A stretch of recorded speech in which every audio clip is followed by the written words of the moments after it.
নমস্কাৰ ছাত্ৰ ছাত্ৰীসকল, আগৰ কুৱেশ্যনটোৰ দৰে আজি আমি 3 নম্বৰ কুৱেশ্যনটো আনিছোঁ আপোনালোকৰ মাজলৈ তোমাৰ অনুশীলনী 3.1 ঠিক আছে। সকলোৱে শেষলৈকে চাবা। ভিডিঅ'টো যদি ভাল লাগে ভিডিঅ'টো please like comment and share কৰিবা আৰু বেল আইকনটো দবাবলৈ নাপাহৰিবা, ঠিক আছে। ব'লা এতিয়া আৰম্ভ কৰোঁ।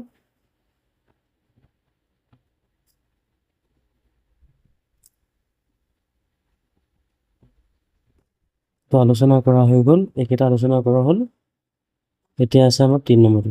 ইয়াতে কৈছে যে 2 কেজি আপেল আৰু 1 কেজি আঙুৰৰ দাম 160 টকা বুলি কৈছে, হয়নে?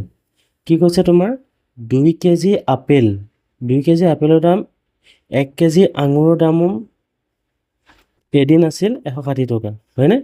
আৰু এমাহৰ পিছত 4 কেজি আপেল আৰু 2 কেজি আঙুৰৰ দাম 300 টকা হ'লগৈ। এই পৰিস্থিতিটো বীজীয়ভাৱে আৰু লৈখিকভাৱে বৰ্ণনা কৰিবলৈ কৈছে। চেম একে পৰ্যায়ৰ হ'ব। আৰু প্ৰথমতে আমি জানিব লাগিব কুৱেশ্যনটো পেটাৰ্ণটো জানিব লাগিব, ঠিক আছে। এতিয়া আমি প্ৰথমে কি কৰিম যে 1 কেজি আপেলৰ দাম, হয় নাই? আমি কি কৰিম 1 কেজি আপেলৰ দামটো উলিয়াম ইয়াতে। চাব যে আমি 1 কেজি আপেলৰ দামটো কিমান হ'ব। 1 কেজি আপেলৰ দাম, ঠিক আছে। 1 কেজি আপেলৰ দাম হ'ব তোমাৰ 1 কেজি আপেলৰ দাম কিমান হ'ব? x টকা, হয় নাই? কিমান হ'ব? x টকা। আকৌ আহিলে 1 কেজি কিমান হ'ব? 1 কেজি আঙুৰ, হয় নাই? 1 কেজি আঙুৰৰ দাম, 1 কেজি আঙুৰৰ দাম কিমান হ'ব তোমাৰ? আঙুৰৰ দাম হ'ব তোমাৰ y টকা, ঠিক আছে। 1 কেজি আঙুৰৰ দাম কিমান হ'ব? y টকা হ'ব। এতিয়া আমাৰ প্ৰশ্নমতে কুৱেশ্যনটো আমাৰ কি কৈছে আমি সেইটো জানিম এতিয়া। যে প্ৰশ্নমতে কি হ'ব যে 2 কেজি কি কৈছে তোমাৰ যে 2 কেজি আপেল আৰু 1 কেজি আঙুৰৰ দাম এদিন আছিল 160 টকা বুলি কৈছে, হয়নে? 2 কেজি আঙুৰৰ দাম, গতিকে 1 কেজি আঙুৰৰ দাম কিমান আছিলে? y টকা, হয়নে? 2 কেজি কি হ'ব? 2 কেজি আপেলৰ দাম আছিলে x টকা আৰু আঙুৰৰ দাম আছিলে y টকা, হয় ন? এতিয়া আমি কি কৰিম 2 কেজি আপেলৰ দাম, ঠিক আছে। এতিয়া 2 কেজি আপেলৰ দামটো কিমান হ'ব তোমাৰ? 2x প্লাছ কিমান হ'ব?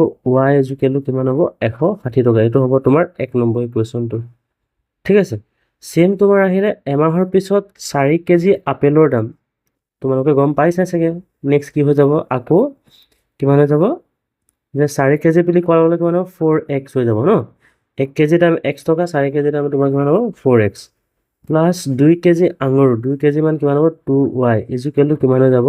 300। এইটো হৈ যাব তোমাৰ বি নম্বৰ ইকুৱেশ্যন। এতিয়া আমি লিখিব পাৰোঁ যে সমীকৰণটো 1 আৰু 2 হ'ল পৰিস্থিতিটো বীজীয়ভাৱে প্ৰদৰ্শন। এতিয়া আমি লিখিব পাৰোঁ যে সমীকৰণটো 1 আৰু 2 হ'ল পৰিস্থিতিটো বীজীয়ভাৱে প্ৰদৰ্শন। আমি এনেকৈ লিখিব পাৰোঁ, ঠিক আছে। এতিয়া নেক্সট আমি এতিয়া জ্যামিতিকভাৱে আলোচনা কৰিম। তোমালোকে এইটো লিখি ল'বা। জ্যামিতিকভাৱে কেনেকৈ আলোচনা কৰিম চাবা। জ্যামিতিকভাৱে হ'ব তোমাৰ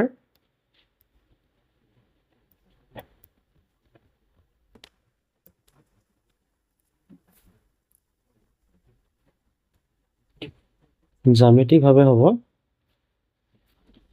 এইটো সমীকৰণ 1ৰ পৰা, ঠিক আছে। সমীকৰণ ক'ৰ পৰা? সমীকৰণ 1ৰ পৰা পাওঁ কি পাওঁ আমি? 2x প্লাছ কিমান হ'ব? y ইজুকেল টু আমি কিমান পাইছিলোঁ? 160। এইটো আছিলে 1 নম্বৰ সমীকৰণটো, ঠিক আছে। এতিয়া ইয়াতে তোমাৰ ভেৰিয়েবল কিমান আছে? তোমাৰ xৰ সহগ কি হয়? তোমাৰ 2 হয়, হয়নে?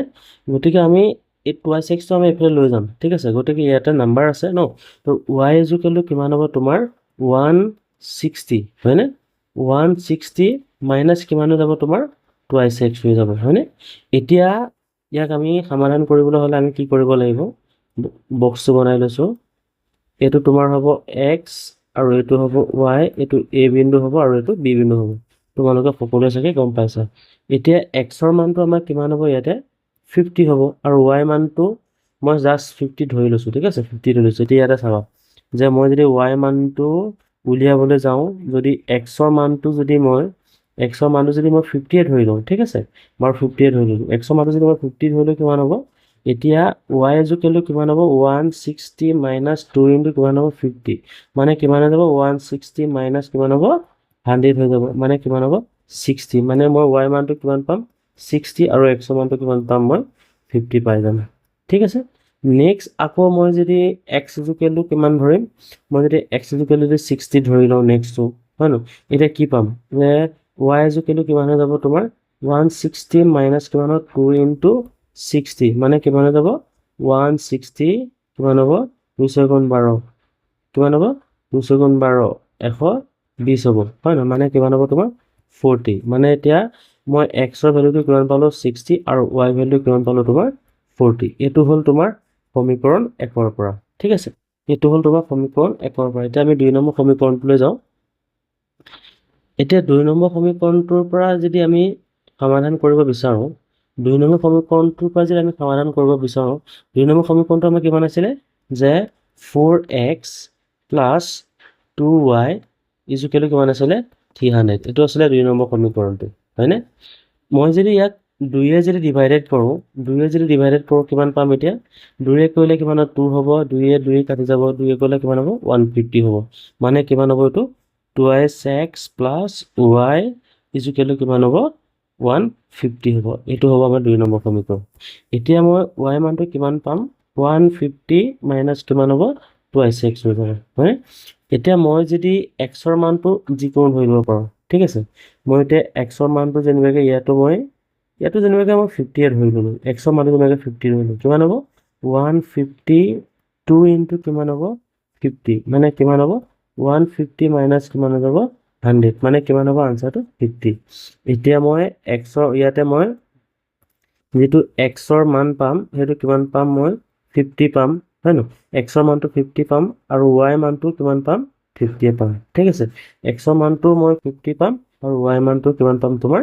50 পাম ঠিক আছে এটো y মান হ'ব এটো y মানটো মই 50 পাম আকৌ নেক্সট যদি মই x ৰ ভ্যালুটো যদি মই ধৰি ললো বা 100 তে ধৰি ললো 100 নহয় মই 50 40 ধৰি ললো ঠিক আছে 40 ধৰি ললো যেনিবা কিমান হ'ব তো 150 মাইনাস 2 ইনটু কিমান হ'ব 40 হ'ব এটা 150 মাইনাস কিমান হ'ব 2 গুণ 180 হ'ব হয়ন এটা 150 পৰা 80 গলে কিমান হ'ব 70 মানে মই x ৰ ভ্যালুটো যদি মই 40 ধৰো তেনেহলে y ভ্যালুটো মই কিমান পাম 70 পাম মানে y ভ্যালুটো কিমান পাই যাম মই y ভ্যালুটো পাই যাম মই 70 আৰু x ৰ ভ্যালুটো পাই যাম কিমান মই x ৰ ভ্যালুটো কিমান পাইছিলো 40 এটো হ'ব তোমাৰ p আৰু এটো হ'ব তোমাৰ q এটো হৈছে তোমাৰ সমীকৰণ কেইটা সমাধান এতিয়া মই গ্ৰাফ আঁকি দেখাম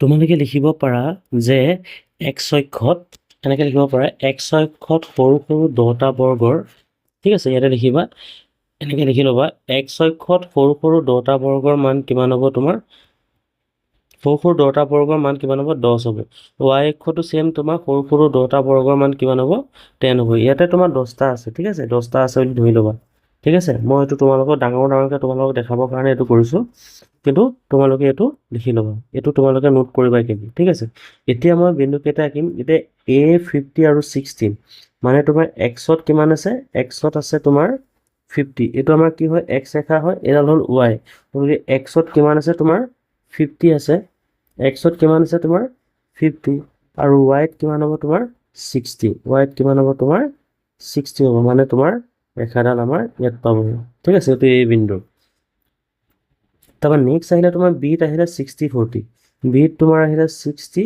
60 ইয়ালৈকে আহিলে আৰু তোমাৰ 40 তোমাৰ ইয়ালৈকে আহিলে ঠিক আছে 40 হ'ব তোমাৰ 40 তোমাৰ ইয়ালে হ'ব মানে বিন্দু ৰেখাডাল তোমাৰ এনেকে হ'ব ঠিক আছে এনেকে ঠিক আছে এডাল তুমি এনেকে নোট কৰিবা